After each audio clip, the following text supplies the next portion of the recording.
Jason 陳柏宇呢日以大師兄嘅身份帶埋新嘅男子組合 VNP 一齊光復旺角，佢哋拎住棒球棍施展渾身解數抵抗自由行。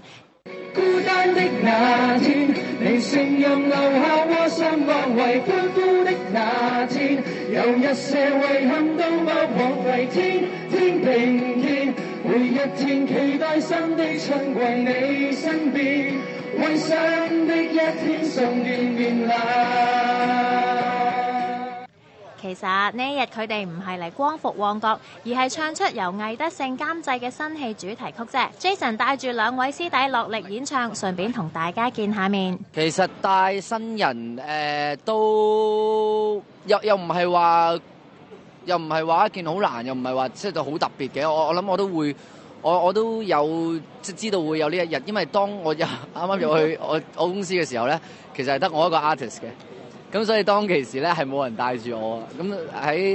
喺唯一公司嘅一個 artist 情況底下咧，我都知道他朝有一日我係會帶新 artist。其實陳柏宇入行已經7年，相信 VNP 可以喺佢身上學到好多嘢啊！